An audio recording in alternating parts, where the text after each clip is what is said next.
We'll start off with Myra in Lubbock, Texas. Myra, welcome to the show. Hello, Rachel. Hello, Dave. I love your show, by the way, Rachel. Oh, thank you. So, yes. Quick backstory before my question is I started working part-time at a advisor's office, and it's been great. The person that was full-time was off for medical leave, and she got better, and now she's doing part-time. And so we're working together and things like that. But prior to that, there was other people helping in the office that were just interns. And so from the beginning, I was having to pick up from where they left off to what they knew. And because she had to leave unexpectedly to do her medical leave.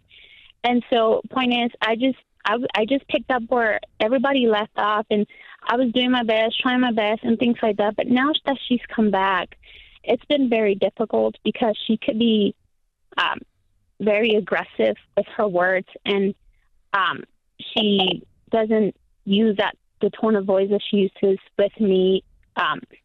She changes her tone of voice when the financial advisor is not around, and she said things to me in the past like, I'm the full-time, don't touch my things on my desk. And it's just little petty things, like I don't want your lotion on my desk. Don't move my paper clips and things like that. And my question is, how do I go on if I feel that it takes so much energy? Because when I'm in the office, I'm always trying to not do something that's going to tick her off, or she's going to be passive aggressive again, or she's going to be rude to me. Yeah. There's occasions when we work together. Sure. And it's just so draining. Sure, absolutely. So Myra, why did she leave in the first place? What you said, medical leave? Yeah. So her cancer came back, and thankfully she was able to take care of it. And now her doctor is asking her to not be full time so that she can, slowly back into it. Yeah.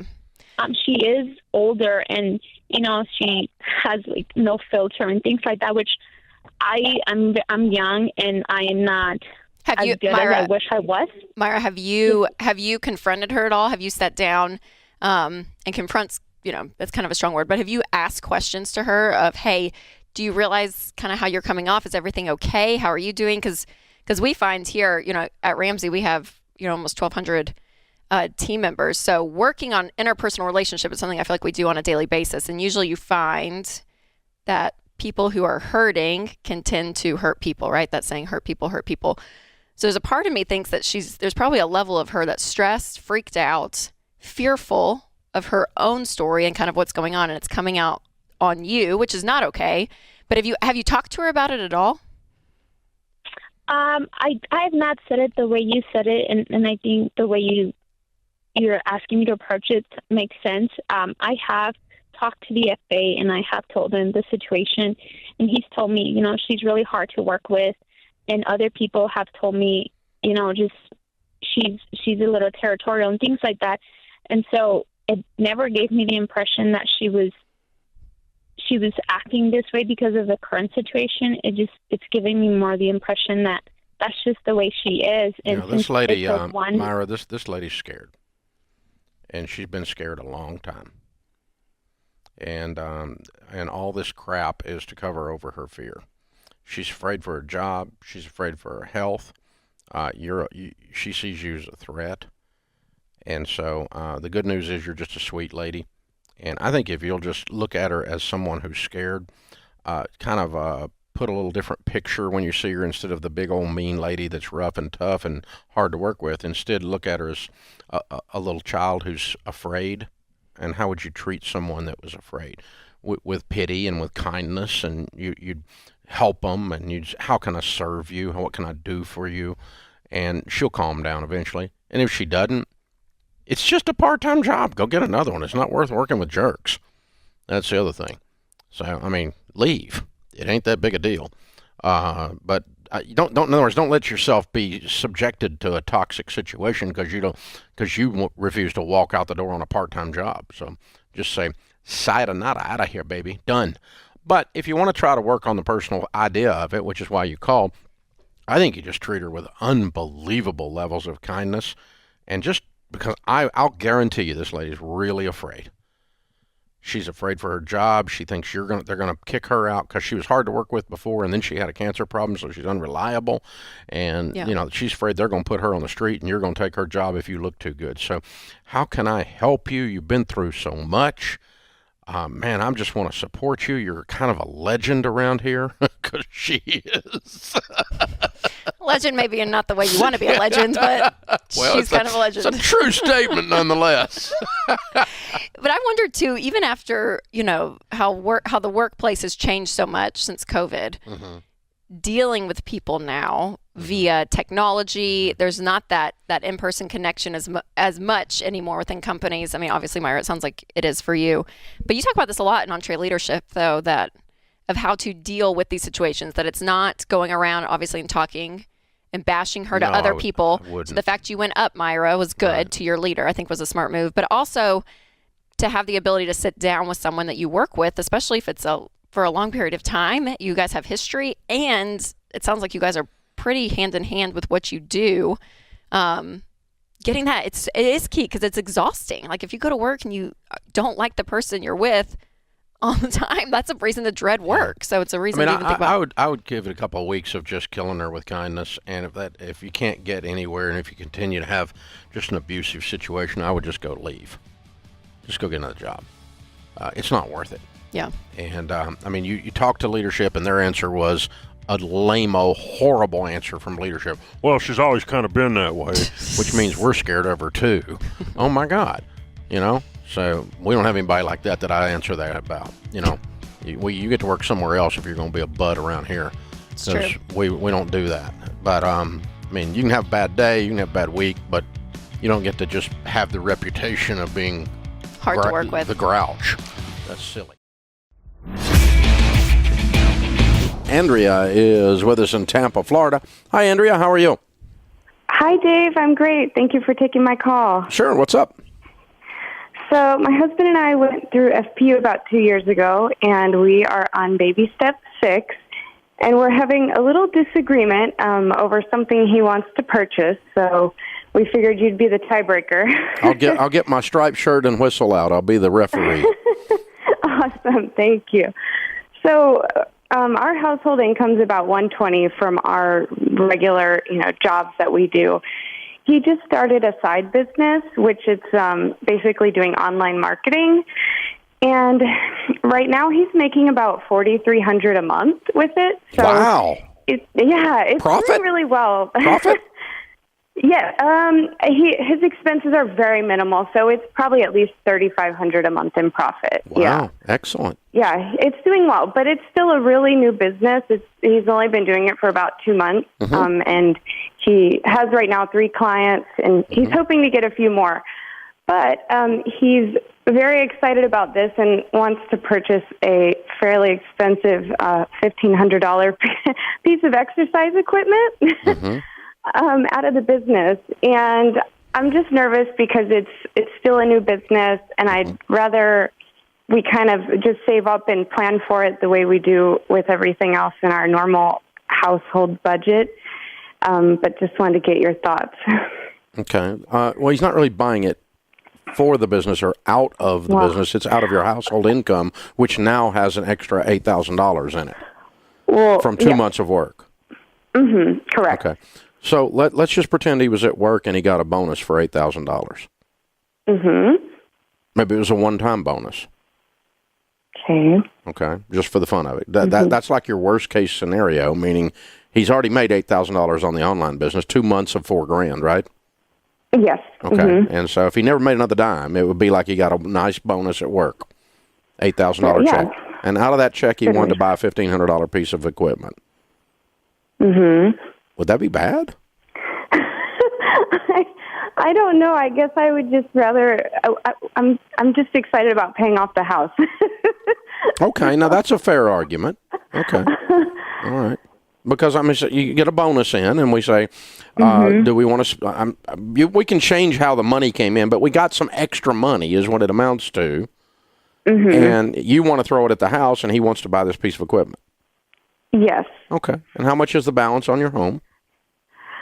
Right now we owe about $150. Okay. All right. And have you guys not done anything else to enjoy some money since you busted through baby step 3? We have. We've taken some nice vacations, and we always set money aside for travel. So we definitely have. Yeah. Good. I'm glad you did. That's because what we teach, as you know, and it sounds like you're living that properly, is to have gazelle intensity, which is scorched earth, no life at all till you get through baby step 3. And then when you get through baby step 3, you let your foot off the gas a little bit, and you concentrate, but you buy some things and enjoy some things while continuing to pay extra on the house, which is what you did when you went on the trip, right? Yes. Okay. And that's also what this exercise equipment is. I suppose it is. Yeah, it is. I mean, it's if you wanted to move up in car, it'd be the same argument. If you wanted to, you were driving a $5,000 car and you want to move to a $8,000 car and you wanted to, move up, spend the extra $3,000 on that or something like that, that'd be the same discussion. Is that's going to eat up, just like the trip ate up some of the money that could have gone towards the house. But the point is, that's the letting off of the accelerator, backing off from full-on gazelle intensity to, enjoying and doing some other stuff. You might even increase some giving during that time and all those kinds of things. So the point is to be concentrating on the house, but not to the exclusion of all other things. So really, the truth is, what this argument comes down to is this is not a joint purchase that both of you want. It's something he just wants. Basically, yes. Yeah, that's the argument. It's not that it's the wrong place. It's not that it's the wrong place in the baby steps or that it's really against the house. It's just he wants it and you don't care about it one way or the other. Yeah, and I kind of feel like we should maybe just, it feels like an impulse a little bit. Like maybe we should have saved up for, $500 a month or something, because I don't know. I just feel like it's a little impulsive, and it's you got so a bonus. Much money. You got an $8,000 bonus, and you can say, we want to do some giving or whatever. What you could do to that's a fair argument too. That's a fair part of the equation. Sometimes when Sharon and I are talking about it, she's like, I don't know. Kind of feels like you just got the fever. Let's wait a month and see if you still want it. After a month, if you still want it, we'll do it. Okay. And see if the fever goes away. That would change it from an impulse to a solid purchase. What kind of exercise equipment is it? It's one of these Peloton spin bikes. Okay. All right. Yeah. And is he taking spin class now? He found a used one. Yes. Okay. How long has he been taking spin class? Used one. How long has he been taking spin class? A couple of years. Okay. So him being on a bike is not an impulse. Correct. Okay. All right. Yeah. I mean, because I've never taken spin class, so me buying one might be I'm more of a runner, and that kind of thing. So me being on one might be more of an impulse, because it's not like it's something he's never done, is my point. That's correct, yes. So in that sense, that's an argument for him.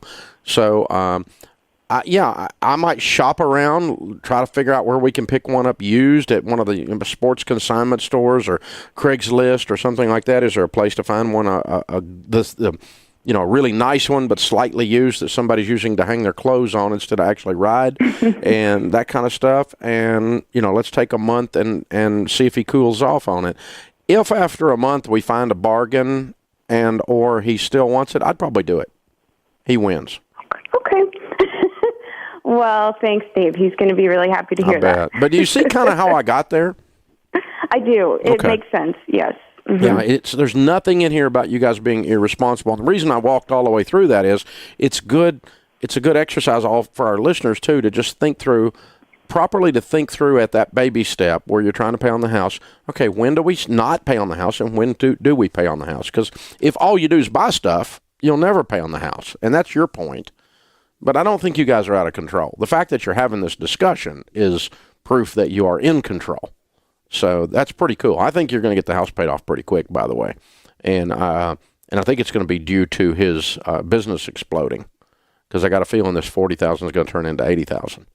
And that's probably going to pay the house off. So I think we're okay. That's the other part that's rattling around in the back of my head here. But that's a cool discussion. It really is. It's a good thing to talk about. PJ on Twitter says, is there a balance between gazelle intensity and what the Bible says, the dangers of gaining wealth hastily? Well, PJ, gazelle intensity doesn't have anything to do with gaining wealth. Gazelle intensity has to do with getting out of debt. which is from the Scriptures. And it's Proverbs 6:1-7. If you've signed surety, my son, do this. Give no sleep to your eyelids, no slumber to your eyes, and deliver yourself like a gazelle from the hand of the hunter, a bird from the hand of the fowler. That's Proverbs 6:1-7. Now, what's that mean? If you've signed surety, is Old English Bible talk for gotten yourself into debt. How you get out of debt? You deliver yourself like a gazelle from the hand of the hunter. You run like a cheetah is chasing you, trying to kill you. That's gazelle intensity. You run for your freaking life. And that's to get out of debt. That is not a danger of gaining wealth hastily, because we're not trying to gain wealth. We're trying to get away from the dadgum master, because we're a slave. The borrower is slave to the lender, which frees us up to build wealth as a steady, plodding thing. Because, yeah, there is gaining wealth hastily. There's all kinds of warnings about that in Scripture. And not only your spirit, but also just the general process that you end up building a house of cards, which is what I did. It's how I went broke. I gained wealth hastily in my 20s and borrowed too dadgum much money, and it caved in on my head because I was stupid. And that's what it comes down to. But they're different things. And so the gazelle intensity does run up through baby step 3, through the emergency fund. And after that, let your foot off the gas. Now you start your wealth building. Now we start paying off the house, and we start upgrading the couch, and getting the spin bike, and so forth. This is the Dave Ramsey Show. Hey guys, thanks for watching. If you enjoyed this video, click the subscribe button to get the latest content and check out these other great clips from the show.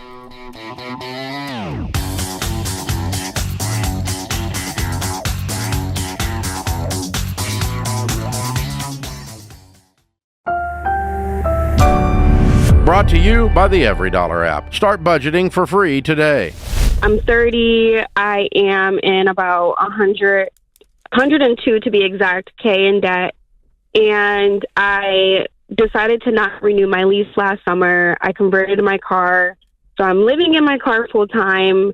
It was by choice, but now I feel like it's something I'm depending on to try to pay off debt. And I feel like I keep making the same dead-end choices. I come from a family who all are in debt. No one's financial literate. And I really want to make that change for myself and not keep carrying that burden. But this is my first time really realizing that I need help, and I'm confused. Don't know where to start, how to organize all of this so that I cannot run into this again. Do you have a support system at all, or are you all by yourself, hon? I'm by myself. I live in Phoenix, just me and my dog. I moved out here a couple years ago. All of my family is back on the East Coast, and I'm just figuring it out. What is in Arizona? I originally came here for a job. I got laid off from that job, and thankfully I did get another job 3 months later as of March 23. So I've been with them for about a year. Hold on. Yeah. Honey, you live on the street. Yeah. What's in Arizona?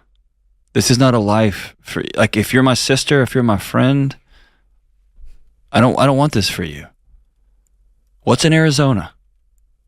Nothing anymore since I'm not with that job. Okay. The current job I have now is remote. And I decided to do a little bit of travel and road trips and take advantage of that to kind of figure out the next step, really. Okay. What is and tell me, I'm not, this isn't a judgment question. This is just me asking. What is so unsafe about going back to the West Coast or the East Coast and staying with a relative or a friend for 6 months to get your feet back under you? A lot of trauma, PTSD. Okay. If it's abusive, don't go back. I'm wondering, that's what I'm digging at. So if it's a mess, don't go back there. Okay? Not safe? Yeah. Yes and no. I'm the type of person to figure it out on my own. I can move back into an apartment at least. But I figured that money could go towards debt instead. You're in, I can't tell you how unsafe your position is right now. Yeah. You're living on the street. You got to get yourself a place to stay. This is not a 2-month plan. You're going to be living in your car for 4 or 5 years at this rate. Even Yeah. if you apply for an emergency housing voucher there in Phoenix, Arizona, you got to find a place where you can have 4 walls over your head. If you have to go to a shelter, go to a shelter. I want you to be safe.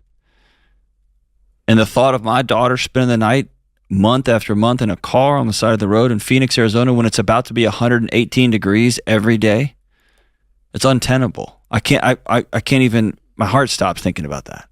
What kind of car is this? Such a great question. It's like a mattress in the trunk situation. You said you converted it.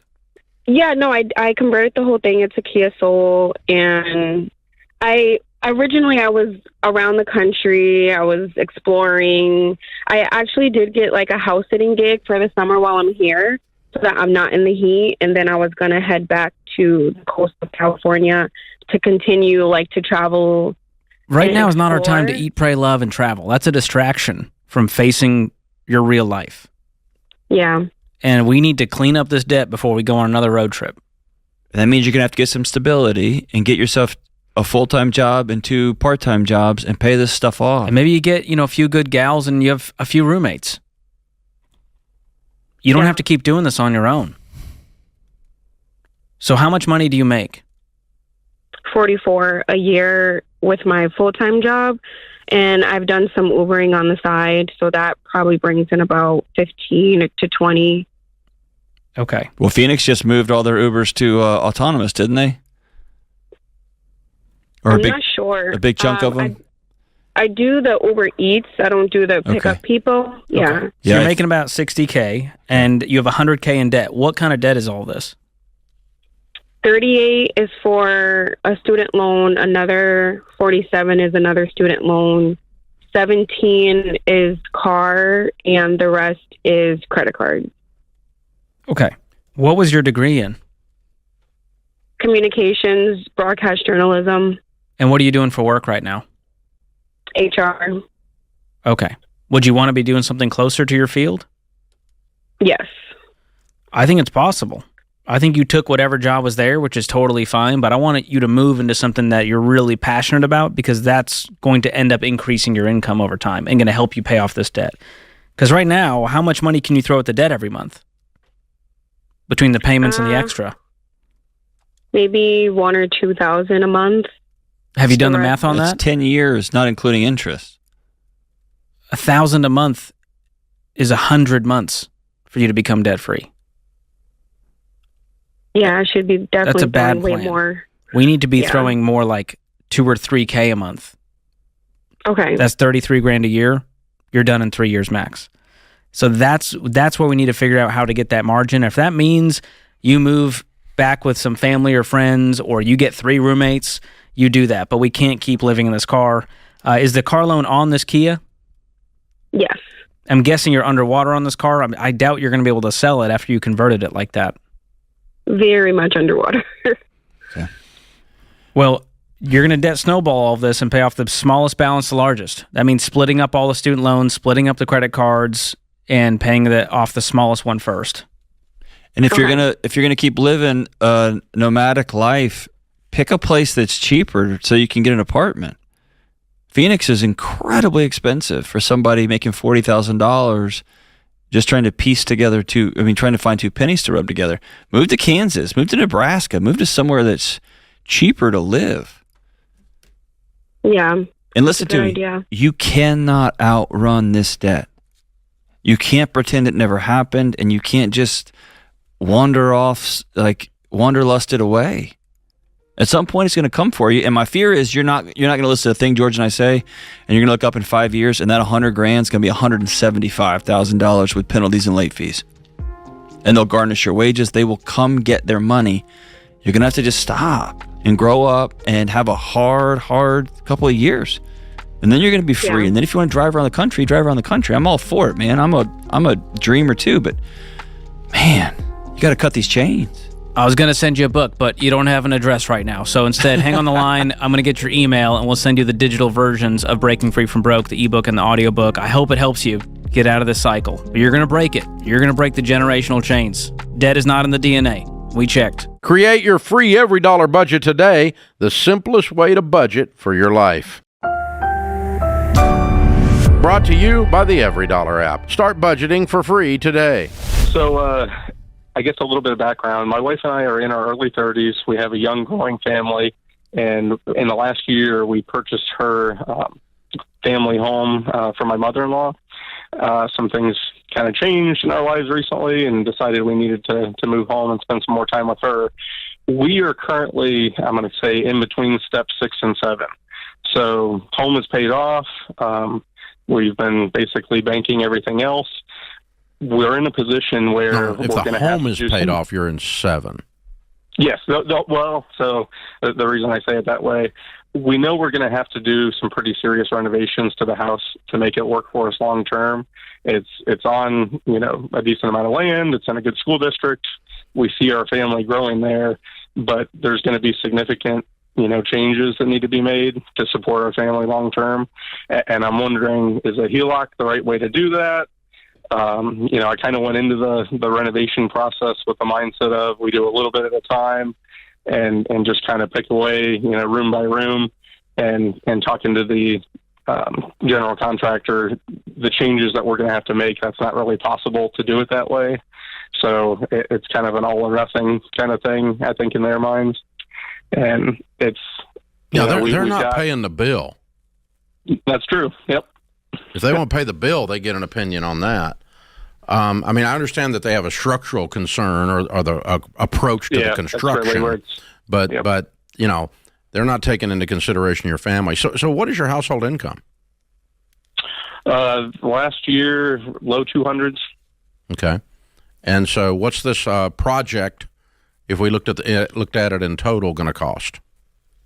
The current budget is right now 150 to 250, and some of that they're not going to determine budget. Until they need to get inside the walls and inside the attic and the structural things. Bull we're crap! Not to that point yet. We're not going to start a project when we don't know within $100,000 what it's going to cost.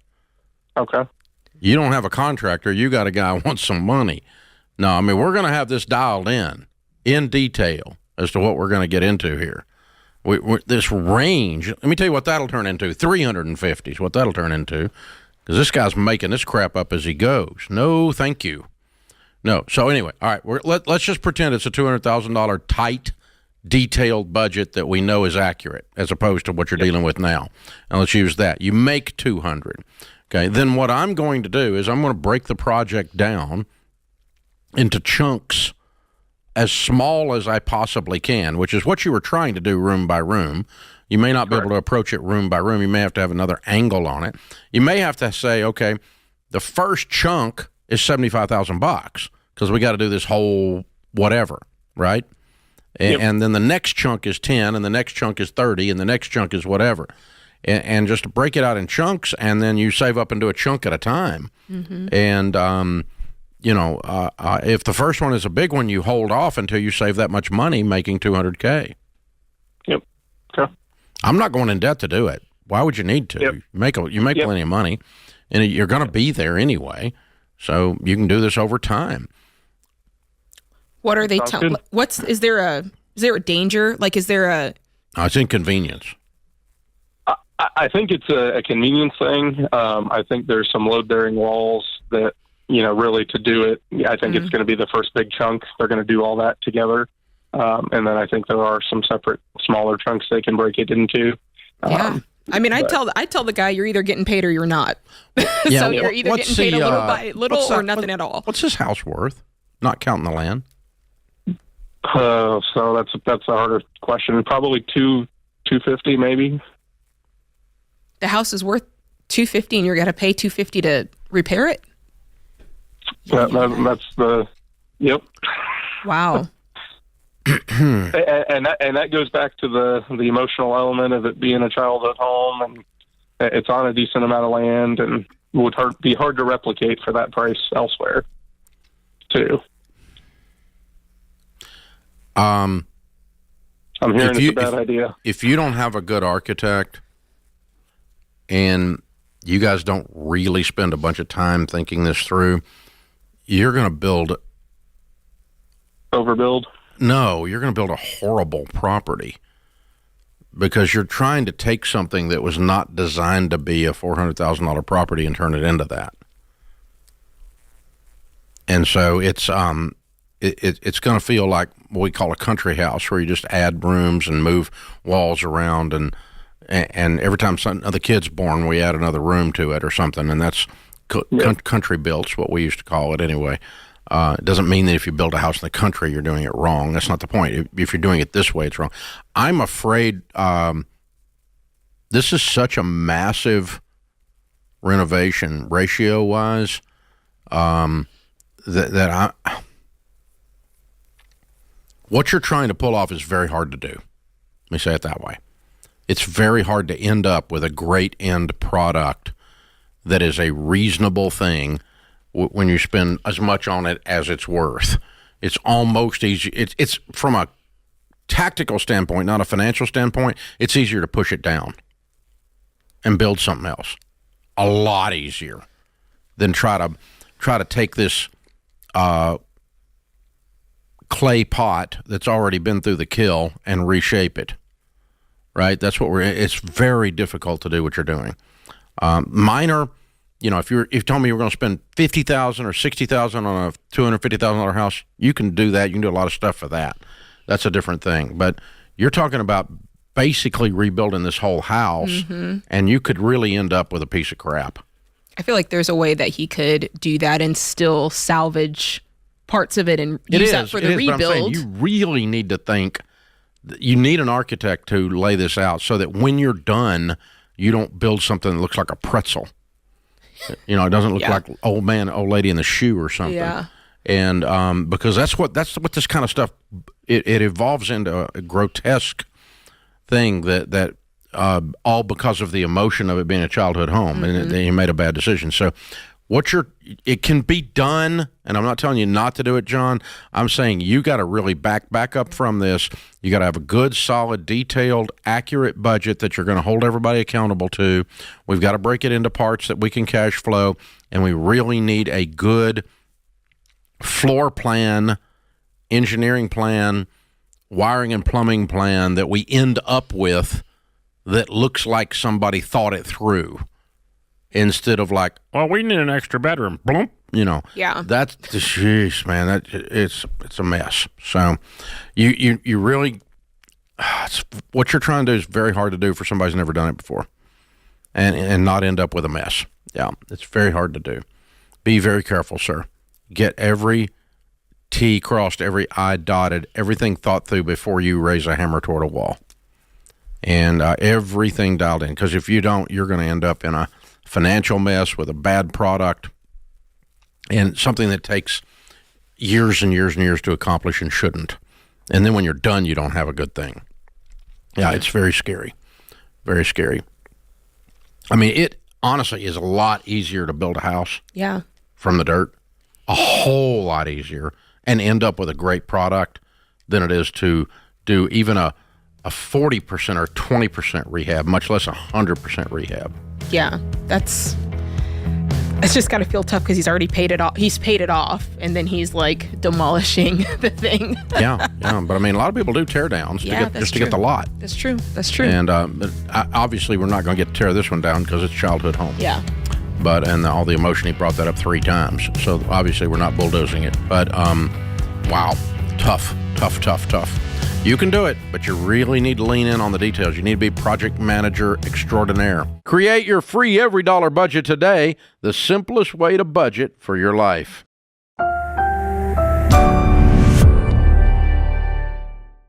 So, Ken, I was listening to our friend Mike Rowe's podcast the other day, and he had an author on, Nick Eberstadt or Eberstadt. I don't know how to pronounce it, but I should have listened to Mike pronounce it, because with his wonderful pipes, it was a great job of pronouncing it, right? Yeah.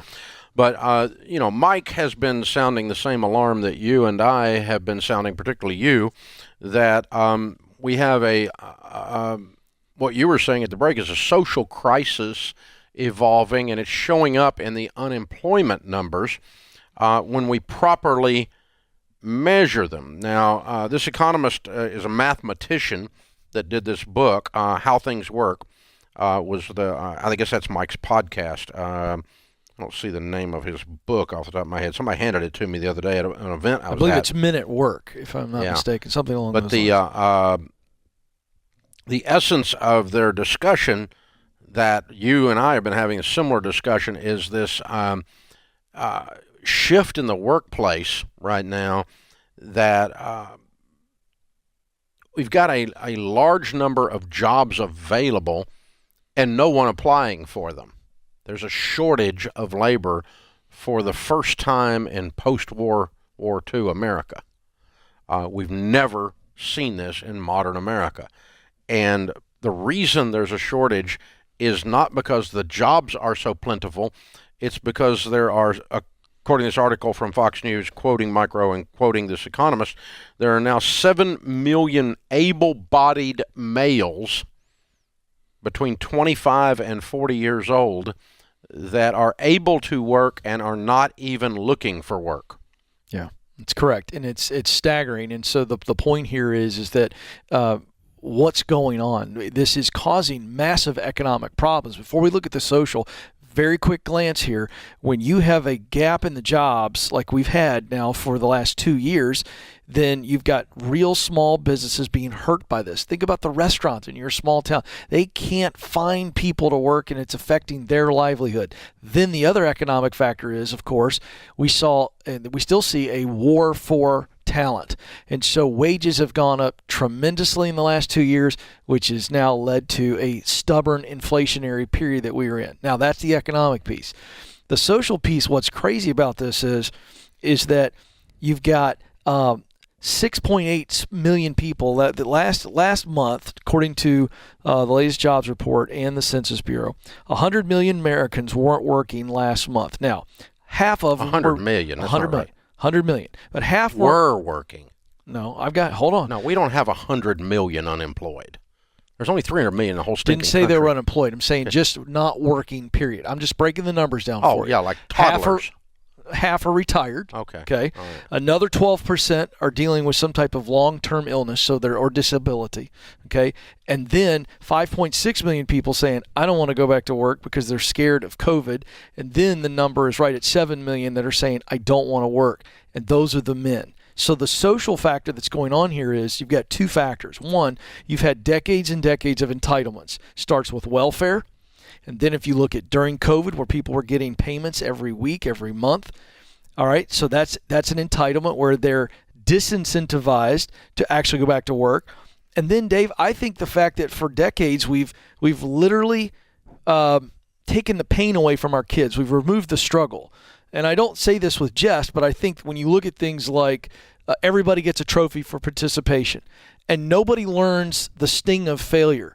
Nobody learns the sting of rejection. And so what happens is a good amount of the 7 million men, not all of them, are in this conversation that Mike had with this economist, are looking at screens based on the data. They say how much time they spend on screens. They get dopamine hits. 2,000 hours a year. 2,000 hours a year. These 7 million men, 25 to 54, are spending 2,000 hours a year on screens. So self-medicating because they're scared to leave the cave, using your old analogy. It's not cave, it's mother's basement. Right. But the idea is they're afraid to put themselves out there. And here's what we know about work. So when someone succeeds in work, their self-esteem goes up. 2, they have financial independence or the opportunity for financial freedom. And then 3, they're a part of something bigger than themselves. It's a sense of belonging. Dr. John Deloney would tell you your mental health goes up because your dignity, your autonomy, that's it. Your ability to control your environment goes up. There is such a mental illness tie-in. No question. Caused by not working. That's right. Literally. So this idea that you have not put gravel in the stomach of your kids, they have no grit, means as a parent you suck. And so you mommies need to throw your 25-year-old out of your basement yesterday and put him on the street and teach him to work. You're late to the party, but you need to do this. You are doing him a disservice. You are doing America a disservice. You are doing your neighbors a disservice. You're doing the mental health community a disservice. You're risking his increased likelihood of depression, anxiety, and suicide. That's exactly right. You are doing all of these things because you're letting Junior play Call of Duty 2,000 hours a year in your basement, and he ain't ever been called to any duty. Yeah. And the irony is you're doing all of that under the guise of helping your kid feel good about themselves, and the very thing that they need to feel good about themselves is to go out and do good. Yeah, it's the wussification of America. Yeah. It's just a bunch of wussies. Yeah. Is what it amounts to. And, seriously, a good cowboy boot in the butt of this whole thing would be helpful. It really, really would. It just pisses me off. I mean, this is just a thing where you just need to work. Oh, my God. 7 million, and they call them men in this article. I'll call them males. All right? Males, 25 to 40, 7 million of them literally sitting on their butts. And someone else is caring for them. The government, their mommy, their live-in girlfriend who thinks he's cute. Here's the breakdown. Got a sugar mama, do you, buddy? Here's here's some of the census data, Dave, from a Bloomberg article. The equivalent of 32 million people who aren't working are relying on savings. That includes retirement. Okay, another 26 million are using credit cards or loans, and 12 million have been borrowing the from credit card families. is the devil. It's at the center of the problem. There it is. And then here's the part we've been talking about. 12 million have said that they're borrowing from family or friends to help keep them out of the workforce. Yeah. They're living off family of and friends. You're You're enablers. Yep. You're giving a drunk a drink. You're giving a lazy person the ability to still be lazy. You're giving someone who's in avoidance mode because they're afraid, they're scared, they're paralyzed by the facing reality and stepping into the real world, when the best thing that can happen to you, the most alive you'll ever feel, is when you risk it and you step up to the plate and the ball comes whizzing across and scares the piss out of you while you swing the bat. This is the best thing that can happen to you. That's right. And you strike out. Right. And it's okay. Right. Sometimes it doesn't work out. Oh, darn. Well, I think the simplest way to look at what Dave is saying is, remember all of us when we rode a bike the first time, we were terrified, horrified maybe. I'm terrified right now. Yeah. But what happened? Like, we took that fear, we stepped into it, we learned to ride the bike, and it wasn't much longer before we were saying, look, Mom, no hands. We go from terrified to get on the bike to look, Mom, no hands. And that's the human spirit. The idea of these kids, these men, I shouldn't say kids, but some of them are emotionally kids. Yeah. They need to feel alive, and the way you feel alive is by making a contribution for yourself and for others. That's simple. You don't feel alive where there's no risk. Well, that's exactly right. And the coddling of the American male, the wussification of this culture, it is really starting to be a social problem. And now an economic. It started out as a parenting problem. It started out as this. And hey, man, I don't know. No. I'm just going to blame you, moms and dads. Well, I would say the friends and the parents are absolutely culpable. And I would say this. I can blame Call of Duty if you want, but moms and dads that are good moms and dads rip that crap out of the wall and say, get your butt out and mow the grass. Here's one other one. We the people, taxpayers. We got to quit giving these morons money to sit on their butts. No more government entitlements. That's where we the people can do something. It's just not good for the moron. And it's not good for the government. And it's not good for us. I like when I make a policy recommendation. It's a Be Kind to Morons Day, okay? Really. Oh, my gosh. Dave's like the soundtrack to all my policies.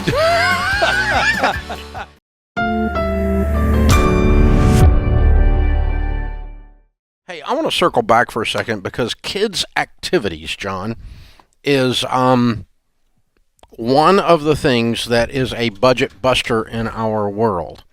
And sometimes I get roundly and wrongly criticized by saying no children should ever have any activity. Dave Ramsey's too cheap. You should never, if you're following Dave Ramsey plan, you should never have a child in any kind of extracurricular activity that costs money ever under any circumstances. That's just not true. Right. I do not say that. I've never said that ever in 30 years of doing this. What I have attempted to do is what we did in the Ramsey household, is to use some common sense when it comes to kids' activities. If Little League baseball is funded, but the college fund isn't, ding, ding, wrong. Right. Well, he might play college on a scholarship. He might not, too. She might not, too. statistically speaking, probably won't. Very statistically speaking. And if they go to college, the chances that they play pro are 1% of the NCAA athletes go pro. 1 freaking percent. So how do we translate that statistics? Probably not your kid. Not your kid. Probably not your kid. Not your kid. Right. So, let's think this through then. What are extracurricular activities for? Our piano lessons, dance lessons, little league sports of all kinds, cheerleading competitions and lessons. Nothing evil inherently about any of them, but like so many things, when they go to an extreme and they violate common sense, many times it's more about the adults than the kids, and you bust your budget doing it. Yeah, man, I've got a whole section in this new book about that, about over the last 25, 30 years, there's this weird switch. Kids used to be furniture or pets at best, right? I've got to make sure we run this household. And over the last 25, 30 years, they've turned into the epicenter of the household. And in the name of nurturing. It started out in the name of nurturing, and it's become in the name of propping up my ego because I'm not happy at work, I'm not happy in my marriage, I'm not happy, I'm disconnected from my church, my community. But if you find yourself waking up thinking about Little League baseball plays, you probably got a problem. If you wake up thinking, if you're an adult, I'm going to pitch this guy in this weekend, or okay, if my daughter can pull this trick off, then she can get this and that. We've gone way overboard, man, and we've taken the fun. The way that the parents treat the referees tell you that it's bananas. I've got friends who are, I worked in college. I got friends who are trainers in college, in universities across the country, telling me they've got athletes who are 18 coming with overuse joint injuries in their shoulders, knees, and hips that they see in elderly populations because these kids from age 4 are getting personalized coaches and specialized this, and you're only going to play this, and you're playing year-round, not doing other sports, not just running and playing and being a kid. There's so much psychology about the importance of just let your kids play. That's how they figure stuff out. It's how they stretch their imagination. They develop neural connections. All that stuff happens. But, man, when they feel like they're in a job, a kid cannot prop up and hold up. And I'm getting fired up about this. I'm sorry. They do not have the strength to hold up a mom or a dad's self-esteem. They do not have the strength to hold up a home. And the number of calls I get on my show about a dad yelling at a kid for his athletic performance, or all of that stuff breeds insanity. Stop it, man. Let your kids play. And your treasure's where your heart is. So always. What if you see that you're spending so much on this that it feels out of whack? You know why it feels that way? Because it's probably out of whack. Right. It's probably out of control. That's right. Now, our kids did cheerleading and took cheerleading coaching a little bit. Well, my kids play, yeah. A little bit, and my kids played rec sports of all kinds. I talked about Daniel playing hockey a minute ago. We spend money on other things around that kind of a thing, but we were under no illusion that our child was going to make a living cheerleading. And I'm under every illusion that if I feel my blood pressure boiling over the performance of a 9-year-old, the problem is not the 9-year-old, the problem is me. It's one of the reasons I dropped my UT tickets, because my blood pressure was boiling over someone else's 18-year-old. Over teenagers. Yeah. These are teenagers with 120,000 people threatening to kill them. That's right. That's exactly right. Over the use of a pigskin. Yeah, that's right. Play and the I game. thought, you know what? I've lost my rabid mind. I'm with you. And I'm a football fan, but I spent $1 bazillion to go watch the game to be angry. You're right. And I thought, I'm just stupid. Or the opposite, I'm to have stupid. my week fulfilled because a group of teenagers rallied up and won a game. Yeah. And if you're a Tennessee fan, that never happens. Right? Now, careful. Now, see what you did. Yeah, I see what you did there. But yeah, we and again, my kids so play again, sports. Is travel sports illegal? No. Is sports illegal? No. Is spending money on violin lessons? No. Music is great. Music is good for the brain development. That's right. I spend money on that stuff for my kids. Yeah. And that's fine. But my wife took piano lessons. And get this, you might be a hillbilly harmonica lessons. There you go. Okay? So, and we have the harmonica. So we have used it a time or two in some family jokes beyond belief, but giving her a hard time. But she could play neither. Yeah.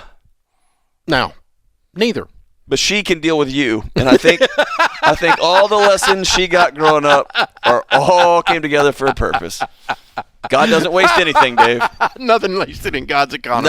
Nothing's wasted. Oh, touche. So I mean that's the thing. So yeah. So here's the thing: if you are advancing their maturity, their ability to move into adulthood, fine. But if they're playing for you, which you can tell that with some of the symptoms you laid out, that's a problem. And one of the ways you can tell that is the money will tell you, because the money gets out of control. Right. What you're freaking spending on the travel, on the lessons, on the specialization, relative to your overall budget. That's right. Now again, if you got $20 million and you want to spend $100,000 on your kid to go do whatever, that's fine. Knock your lights out. That's right. fine. That's right. But even that, you got to look at it and go, this is a kid. I just dropped $100K on a sport they're never going to use. Or on a music lesson they're really not going to develop into. A lot of parents have stopped asking their kids, what do you want to do? What do you want to do?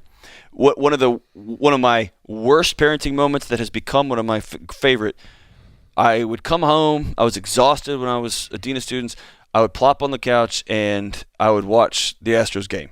And I would try to, instead of going out and playing ball with my son, I tried to get him to watch it with me. Going out and being with him, I'd say, hey, let's watch together. And then one day he said, hey, Dad, this is just 6-year-old innocence, said, hey, Dad, do you love me as much as the Astros? And that's when we turned it off and canceled it. And then this is just a few weeks ago, he came and said, called a family meeting. I thought, oh, no, what has happened? Oh, he's 12. He's going to be saying, hey, Mom, Dad, we need to talk. But he said, I don't know how y'all are going to feel about this, but I'm interested in not playing Sport X this year. I would love to try out for the school play. I've never been prouder of a 12-year-old, which tells us we redeemed that and said, give him some language. What are some things you're interested in? Let's try stuff. Let's expand it. We're not going to – no one's canning out scholarships for 12-year-olds.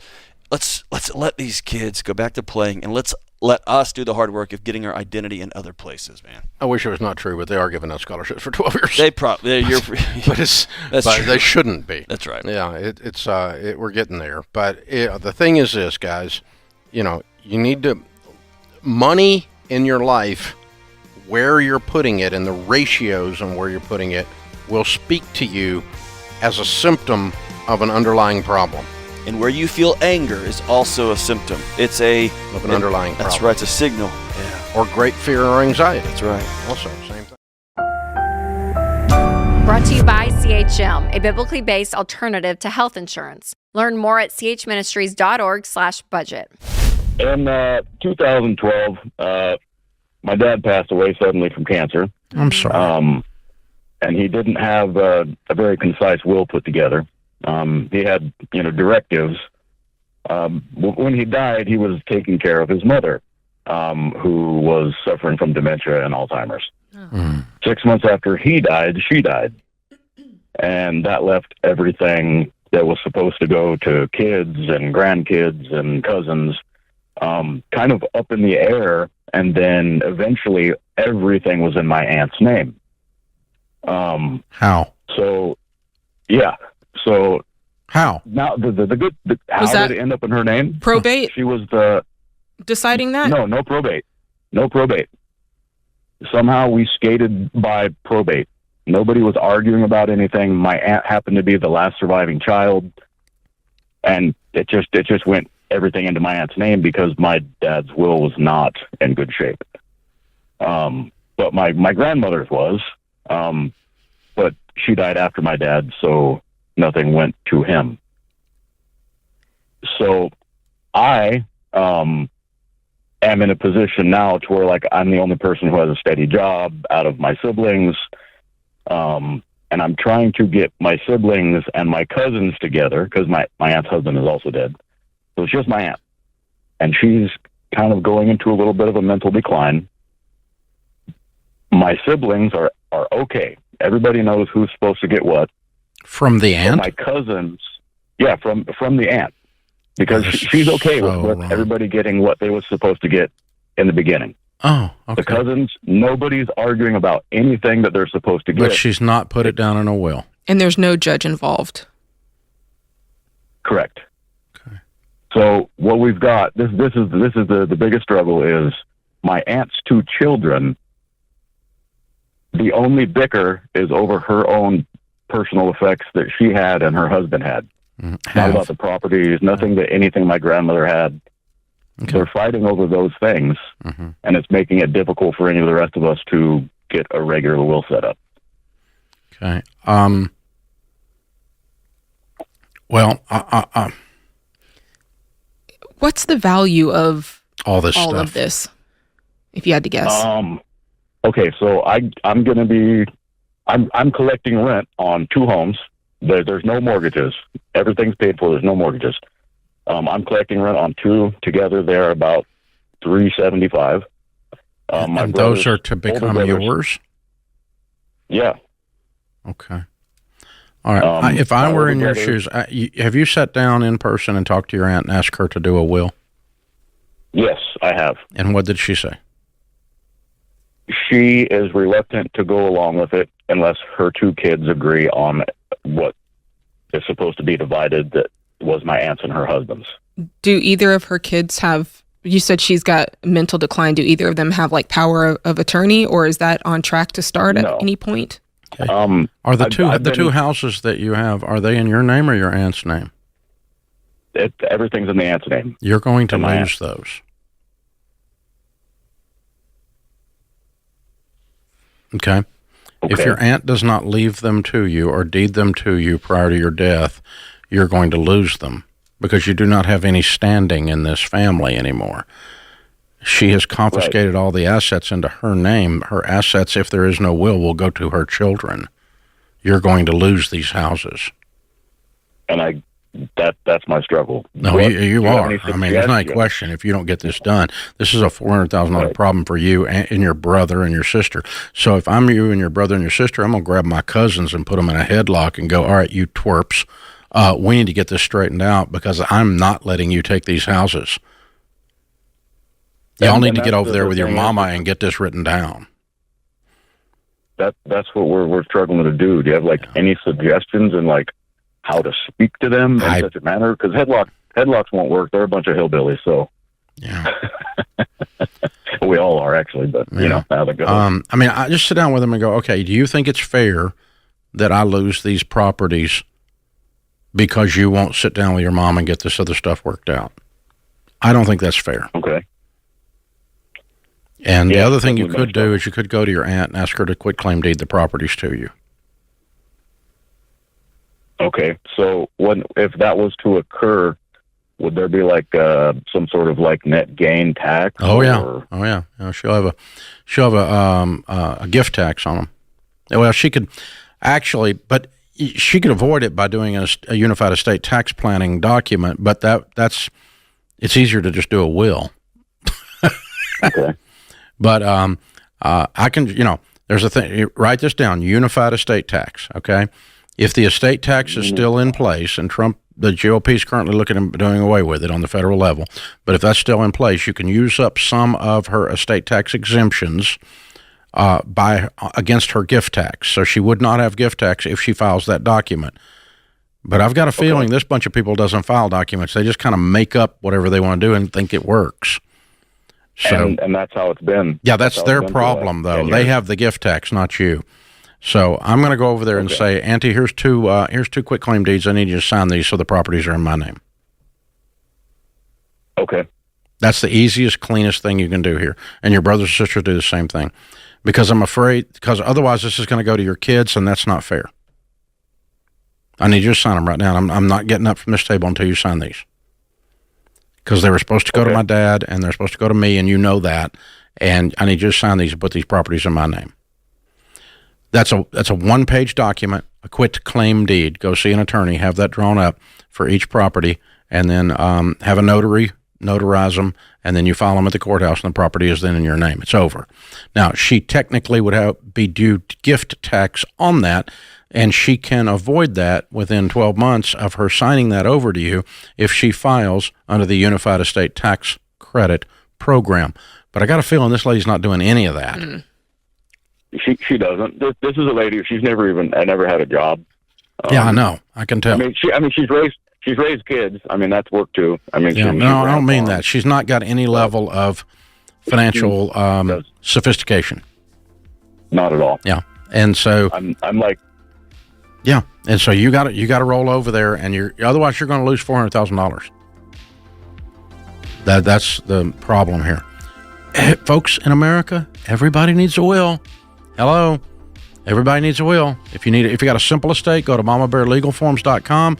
It's very inexpensive. You can have it done by morning. If you got a complicated estate, sit down with an estate planning attorney. But everybody needs a will. It's not fair to the people. You look at what his dad and his grandmother have done to him by screwing around and not writing this stuff down. That's wrong, y'all. You need to take care of your family better than that. CHM isn't health insurance. It's a health cost-sharing ministry. Check it out for yourself at chministries.org/budget. Here's the thing. If you want to move up to iPhone 7, that's fine. That's fine. The question I've got for you, though, is do you have the money? And if you don't have the money, it is not a need. It's a want. You have a phone that works. Don't be such a wuss. You have a phone that works. Don't be stupid. Now, if you've got plenty of money, I got plenty of money because I've lived like no one else, and now I live and give like no one else, and I'll move up in phone, and it's like buying a biscuit. It's not a big deal, right? I don't care anything about it. I'm not going to move up to the 7. I just got the other one working. But, some of you people are freaking broke, and you've joined the cult of Apple to the point that you think you have to have the iPhone 7 or your life is not complete. Really, you ought to look at yourself in the mirror and realize how stupid you are and how shallow that is, that you worship at the altar of the Apple. I mean, that's ridiculous, people. Now, again, I carry one. I'm not mad at Apple. It's a great product. That's why I've got one in my pocket. And if you want to have an Android and have a discussion about that, that's awesome. You get you an Android. I don't care. All I'm saying is you should have the freaking money. And it ought to be a small percentage of your world before you move up in smartphone. Unbelievable. And it has become a status symbol like driving a car. Like you're afraid your friends aren't going to think I'm cool if I don't have a modern, up-to-date phone. Well, honey, one of the keys to learning to build wealth is that you don't care whether your friends think you're cool or not. That's a big part of learning to get control of money, is being a grown-up and not worrying about if your friends think you're cool. So, again, if you want to move up in phone, Android or to the new Apple 7, I don't have any problem with that. But if you're a broke person, really, this is time for you to reevaluate, look in the mirror, and realize that you might be looking at stupid right there in the mirror. Don't move up in phone when you are a broke person. Use the one you got. Don't move up in car when you're a broke person. The shirt that you have, wear it. You don't need a new shirt. You're a broke person. Quit buying crap you do not need if you're a broke person. How hard is this? It's really not hard. But we get in this whole comparison thing, and it changes everything, and it throws you for a loop. And that, I'm really excited about Rachel's book because that's one of the things it addresses. Love your life, not theirs. Don't look over there and go, I want to be somebody else. I want to have a different life. No, love your life. You have a good life, really. I mean, compare it. Really, you have a good life, but don't compare it to somebody else's highlight reel. 7 money habits for living the life you want. This book is coming out in about 2 weeks, and if you haven't pre-ordered, you need to pre-order because you can get $70 worth of free items thrown in by pre-ordering.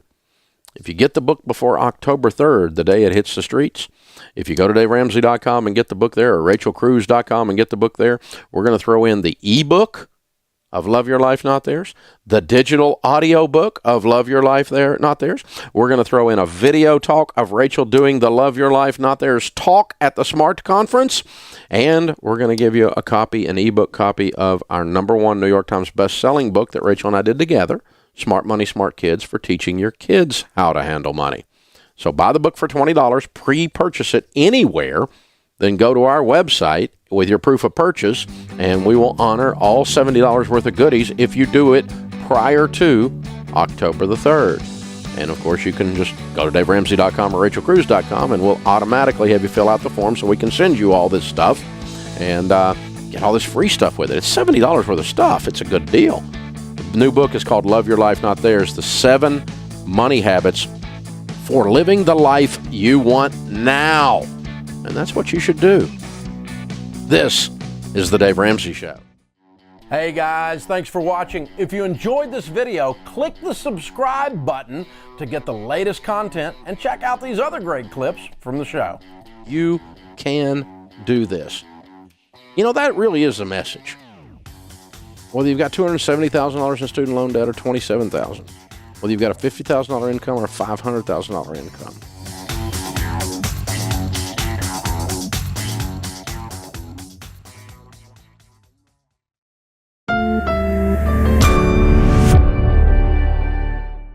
Mike is with us in St. Louis. Hey, Mike, how are you? I'm good, Dave. How you doing? Better than I deserve. What's up? Well, I'm just going to give you a rundown of my situation. My wife and I are both 35 years old. We make about $125,000 a year combined.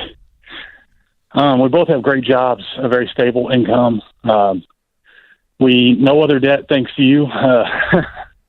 Debt free. We have about $80,000 in cash right now, in liquid cash in the bank. 2 kids, one on the way, coming in July. Yay! And, yeah. So, but we, since the start of the pandemic, actually right before everything shut down, we bought and sold, and then we bought and sold 2 more times since then. So, wow. How come? Why'd you do that? Well, we didn't plan on doing it. We just, the house that we first went to after we sold, it was one of those cookie cutter neighborhoods. Next door neighbor ended up having a pit bull in the backyard, and we didn't want our kids around that. And we just kind of saw what the prices were doing, so we sold it. Bought another one through a friend, an acquaintance, so it was a buy-owner home. But that one was also in another neighborhood we just weren't real satisfied with. We bought it just because it was cheap. So then we sold and then bought one more time, and now we're where we're at. But each time, obviously, we've gone up in home, and so the home we're in now costs $400,000. We put $10,000 down. How much is your house payment? House payment is about $2,100. Okay. What's your question? Well, I guess my question is, like, do we have too much house? I feel comfortable with it. I know it's not within your guidelines right now with where we're at, but I feel like we can grow. Actually, it should be. I mean, we tell people not to have a house payment more than a fourth of their take-home pay, and your take-home pay, not counting retirement coming out or health insurance coming out, but take-home pay after taxes, and your take-home pay ought to be $9,000 anyway. It's about $7,500 because I'm a teacher, so I get a lot taken out for my pension. Yeah, but that's not what I'm talking about. I'm talking about your take-home pay after taxes, not after take-home pay with your pension, or take-home pay for your 401k, or take-home pay for your health insurance. That's not. We don't count that. I'm talking about your gross minus your taxes. Shouldn't be more than a fourth of that. Now, did you put this on a 15-year fixed? We did not. It's on a 30, which I know it's not the best, but it's on a 30 on 3%. Yeah, and you need to get you need to work to get it paid off as soon as you can. But no, you're not in over your head on house. I'll tell you what you are doing. Impulsing houses is straight up stupid. These 3 moves, very expensive. Very expensive. I mean, and so if you're going to buy a house, we find out what's in the backyard of the next door neighbor before we buy the house. If you're going to buy a house, there's a permanence to that you have to consider all the possible variables. You can't just go out for the weekend and come home with a new house. Yeah, I'd be willing to bet there's some anxiety issues. There's some marriage. There's something going on. There's some running happening, just ping-ponging back and forth. And being in house number 3 and already thinking, well, maybe I should, somebody has... House is not going to make you happy. No, it will not. In fact, as a matter of fact, it'll make you sad. And so what you need to do is you need to sit your butt in that house and not move again for a long time. And then when you feel uncomfortable, you feel that itch, you feel the thing starting to rattle, deal with that. Don't figure out what's causing the rattle, not the thing. Yes. So, yeah, you're jumping around, man. I mean, impulsing houses, woo, it'll get you. And here, and especially in this kind of market, Dave, I've had this in the new book. I've been there. Like, you've impulsed houses? I've impulsed, yeah, man. And it was covering up an internal thing that I was just. The machine was saying run. Oh, and you're running. I'm running from this rental house to that rental house to this. Bought this house, sold this house, moved me and my wife to a residence hall on a college campus, trying to just frantic to do a thing without getting to the core issues. So I've been down that road before. Yeah, somebody there's running. Any of you old enough to remember when the real estate market crashed in 2008? You couldn't give a house away. House prices dropped. Some of the markets, the bubble burst. There was some dramatic bubble bursting out there. Well, I'm happy to report that almost every market has returned its value. Home prices are back to where they were and beyond. And most major cities in America today, the real estate market is white hot, like 98% of them. There's a few places that have problems that are not national economy problems. They're local economy problems. And, the micro issues within that city are screwing up the city, but that's different.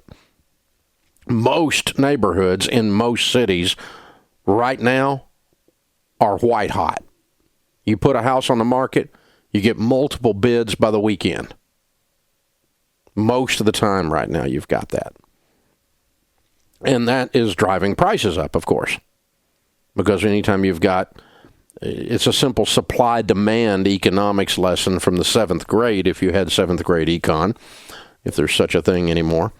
But, when there's a limited supply and a whole bunch of people chasing that limited supply, that drives prices up. When there's an oversupply and not as many people chasing something as much as there is supply, it drives prices down. It's called a glut in the market. It's pretty simple. We know that. Scarcity drives price up, in other words. And when a market is white hot, like the residential real estate market is right now, prices are generally going up. That is creating a couple of situations in the real estate world that we're running into out here, and I'm talking to you about it. One problem is this. MarketWatch came out this week and said 1.6 million homeowners are predicted to get new home equity lines of credit in 2018. Now that people have equity, what are they going to do? Go borrow it! Well, that's just stupid. But there's 1.6 million people out there that are getting ready to do something stupid, according to this report. Don't go borrow your equity out of your house, especially on a freaking home equity loan. It's the credit card of the mortgage world. You know what a home equity loan is? It's a good chance for you to lose your home. Let me tell you why. Most of them have an annual or a biannual, every 2-year call in them, meaning the bank can just decide they want all their money, and you have to go get another loan or have the cash to pay them off right then, or they foreclose. I mean, it looks like something in an old 1930s movie or something. But everybody just bebops along and acts like it's nothing, because usually they don't do that. But they have the right in the paperwork to just decide they don't like you anymore and call the loan. The second thing is, you know what the interest rate on your home equity loan is based on?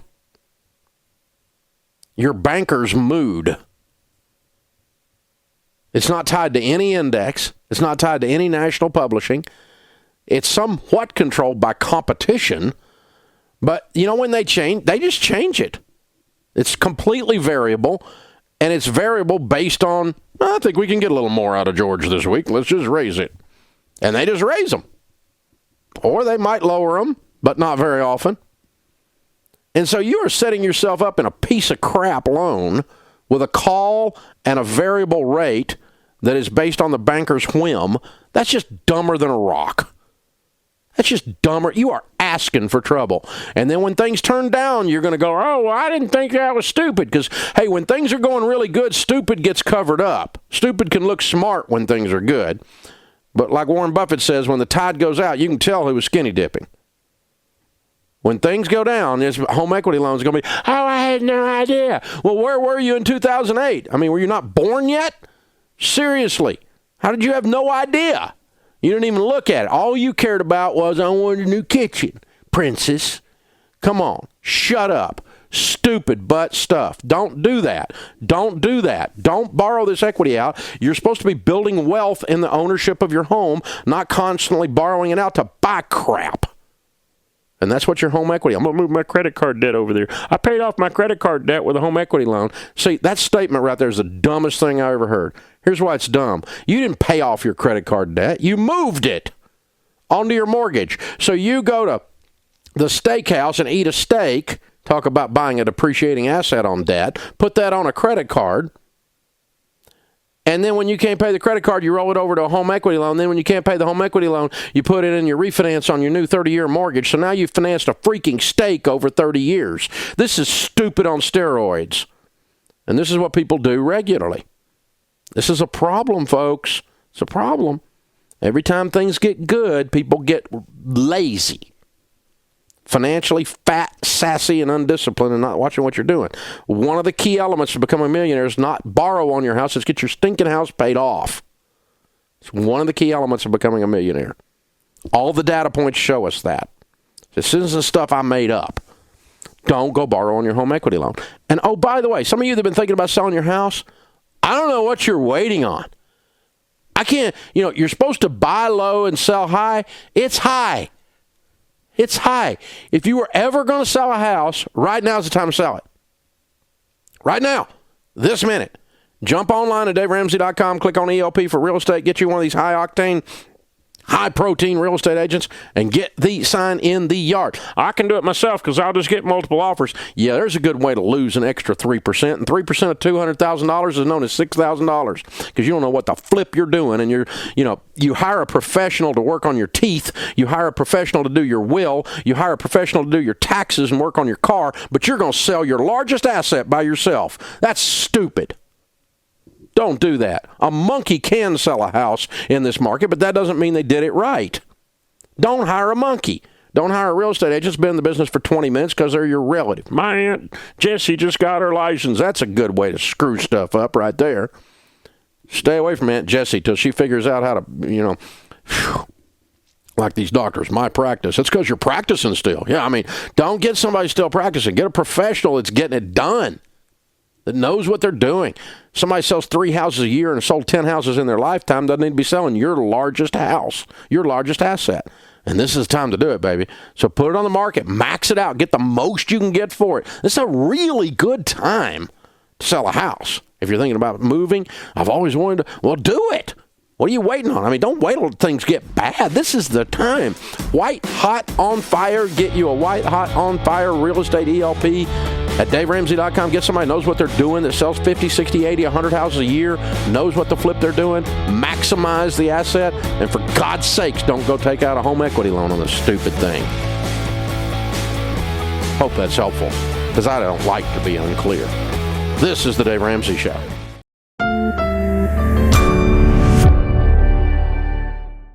Diego starts us off in Phoenix, Arizona. Hi, Diego. Welcome to the Ramsey Show. Hey, Dave. How are you guys doing today? Better than I deserve. What's up? Hi. So I'm 26. I have my bachelor's. I want to go to medical school. I want to do it debt-free. I've heard you talk about it before on the show, to go to the military, see what other programs that they offer. I tried going through them. I got disqualified. So I really don't want to go into all this debt, but it's just so time consuming. And on top of that, I live with my parents. I'm 26. I want to move out, but it seems like I don't know how I can do it without going into debt, because I want to go to medical school. I'm ready to go. I'm going to do this master's in August. that will give me an entryway into medical school. So it's just like a 9-month master's program. But to do that, I need to go into all this debt. So I don't know what I could do. You know? Yeah, Diego, it's a great question. I feel like this is one we get, quite often, especially whether it's medical school or law school. And I think different situations, different schools have different routes. And of course, it's very rare. And Dave, I obviously would love your take on it because you talk to people more than I do with this scenario. But what I know, Diego, is that there have been ways that people have found a way, not just to pay cash, but they've done things within the medical community, or they were part of, not a fellowship, but some type of program that actually helps them pay their way through. And I feel like I hear more often that happening more in the law school spectrum. But Dave, have you, for medical school specifically? There's a couple of things that are going on. Number one, I want to go back and address a phrase you said. This is so time-consuming. Let me tell you what's time-consuming. Paying off $250,000 in debt, that's time-consuming. Okay, so yeah, you need to spend the time and the effort, and that is the big deal, is to spend the time and the effort on the front end. There's a couple of angles I would tell you to look at.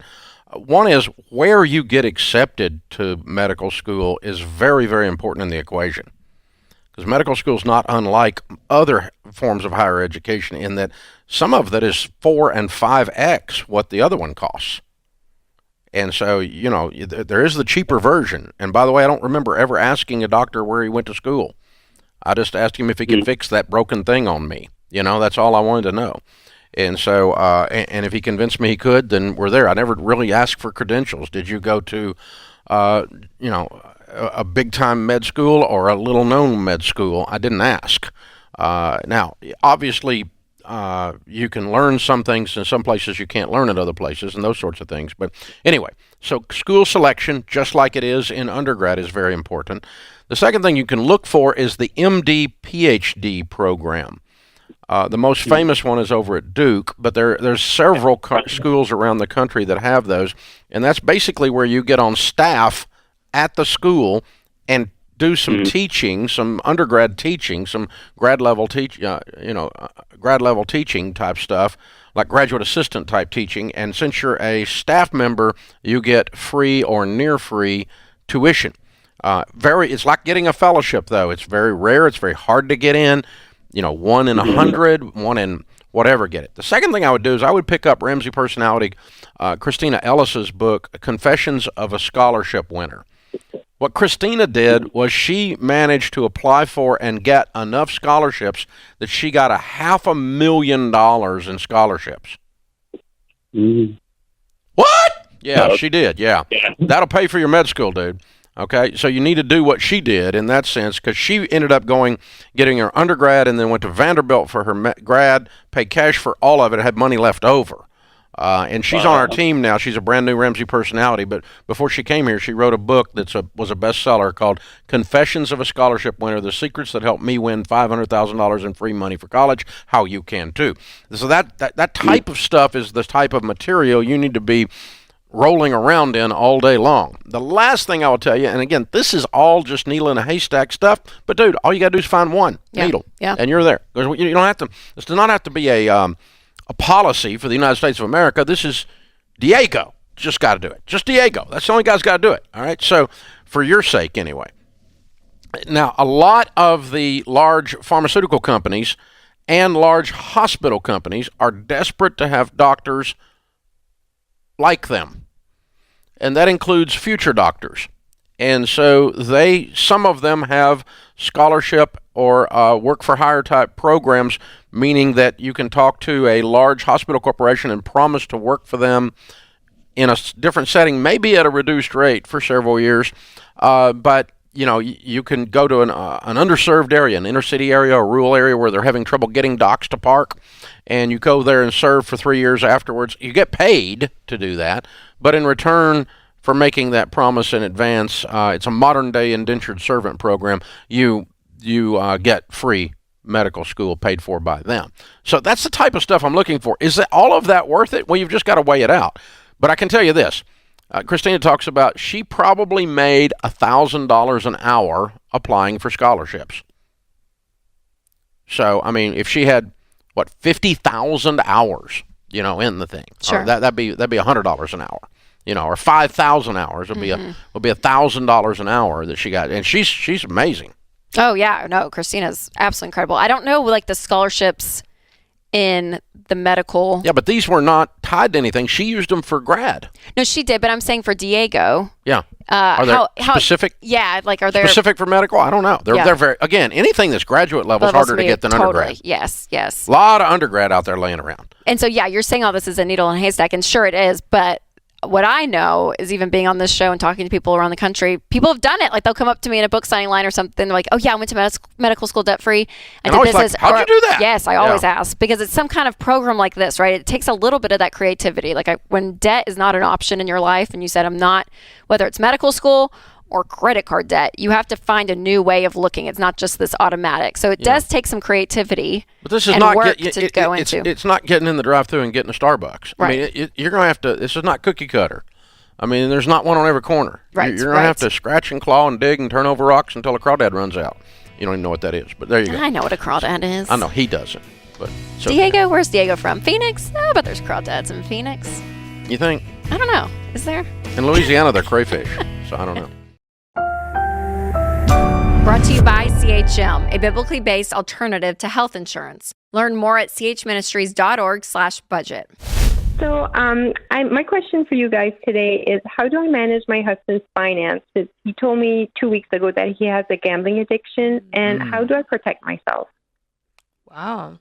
Well, good on him for letting you know that this is going on, and good on him for understanding that this is the best route. So in the past, did he have full control over everything? So is this completely new territory for you? So it is. We both have separate bank accounts, and we've been together for 11 years. So I've been wanting to merge our finances a bit more together, but he was very reluctant. And now he has lost millions of dollars in the last 10 years. Lost millions as in he had millions and then he lost it? So he Or is he in debt because of this? No. So a bit of both. He has an annual revenue of $1.3 million. He's a specialist, so he makes good money. I calculated he owes about $1.1 million that I have to pay, or he has to pay in the next year or so, in order to make sure that we don't get into trouble. So he is in debt to it. Are they people or are they reputable? No. So it is past due taxes. Okay. Provisional taxes, a mortgage line of credit, which I thought our house was paid, and he hasn't paid the mortgage line of credit, and he also has the personal line of credit. So how much is tax? Break it down. How much of the 1.1 is taxes? How much is the HELOC, and how much is personal loans? Okay, so the due taxes for 2024 is $64,000. Okay. Provisional taxes for the upcoming year, because we have to pay provisional taxes, so that's $550,000. Okay. The mortgage line of credit is $438,000. Okay. And the personal line of credit is $125,000. Oh boy. And this has been going on over a decade. Yeah, and he just told me that 2 weeks ago, because he was like, I took over fully his finances, and he had maybe $1,000 left in his bank account, and everything was maxed. So he needed help at this point. What level of surprise were you? Because, a decade of, obviously this guy's got a crazy yearly income, but to look up and say, hey, by the way, I have 1.1 million of debt. Did you suspect that, or was this a complete shock? Tell us about you. So I've been doing really well for myself, and financially I've grown my net worth quite drastically in the last 5 years. So I was so transparent, telling him how much money I was putting away, and I thought he was on the same train as I was. So I was totally shocked, and I think I'm still under the shock, because this has affected me also, even though our finances are not together, because our plans were to buy a house in Florida. Our plans were to do I thought we were doing really well financially, because I was doing really well, and he was telling me he was investing too. Is he in therapy? Yes, so we started couples therapy. I'm doing my own therapy. He's doing therapy also for his gambling addiction. Good. On the But financial how do side, Yes. what joint accounts do you guys still have? Is your name on anything that's tied to him right now? No, it's Okay. never been. We've always. So he gave me full control of his finances. So What does that I get mean? He has no more access to his bank accounts. He has a Visa that we decided that we're going to keep open for like groceries and gas. Is that a and credit just, like, card or a debit card? Credit card. Credit card. Okay, there's a He problem. does not have his debit card. He does not have his debit card because he was gambling online with the debit card. I guess on the sites you can't purchase with the Visa Yeah. for gambling. So can we get him a he was new using debit his card? We could. I Yeah, think that would that's be the great. right Do that. move here because you still have given him unfettered access to a line of credit with this credit card. Okay. So right now we need to debit put as card. many That's a good guardrails card. as possible in front of him, and that also means freezing his credit so that he cannot take out another loan even if he wanted to. Okay. So you can Do we go to contact the bank for bureaus. that? I don't know how it works in Canada. In America, we have 3 credit bureaus, and you can go online and freeze your credit with all 3 of them. And that way, nobody could open a line of credit in his name, including himself. You'd have to Okay. jump through some hoops just to unlock that. Okay. Is he still making this income? You said revenue. I think of that as differently than profit. So is that income, or does he have a business and that's his revenue? So he's incorporated. So this is like his incorporated. So he every month it's about $100,000. Okay. But we have to pay taxes on that. Got you. Okay, got it. So it is like a business. He's like a contractor, consultant type guy. Exactly. And do you have now in place? Clearly, there was not a plan in place to pay taxes on what he was earning. Do you have that plan in place now? Do you understand what you need to do? Is he setting aside quarterly return? I mean, here it would be quarterly returns. I'm not sure what it is there. It's the same here. So it is the same here. So I've only took over like 3 weeks ago. So I have like about $90,000 in his account right now. So I was thinking about how do I decide what to pay first? Definitely, I want to pay the taxes that are due. Yeah, I would. If you were here in the States, I would always tell you to do taxes first. What's the difference between? Tell me, what are you saying between taxes and provisional taxes? One's payroll, one's what? So due taxes would be like he owes that from 2024. Provisional taxes is you need to pay taxes for next year because since it's such a high amount, you have to pay 1 year in advance in order for the government to make sure that you don't get backed up and Got it. things happen. I imagine the backed up taxes are the more important ones. Yeah, then. do the old ones first, and then once you clear those, then start doing the prep for the next year. And then I would go, do it in order like the debt snowball. Personal loans first, smallest to largest. I imagine they're broken up in little pieces. And then, I'm attacking that HELOC last. How much is your home worth? Our home is worth 1.5. 1.5. Okay. He has a mortgage. Yeah, he has a mortgage line of credit of $438,000, which I thought was paid because the deal was that when we moved in together, since he had such a high revenue, he was purchasing the house. Income, I should say. He was purchasing the house, and then I would get, after 10 years, my name would be on it because it would be paid off, but it's not paid off. Oh, man. Sarah, there's so much beneath this, all of the lies, the deceit, a decade of this misbehavior. I hope you guys work through it. I hope you clean up the debt. I hope this marriage has hope. CHM isn't health insurance. It's a health cost-sharing ministry. Check it out for yourself at chministries.org/budget.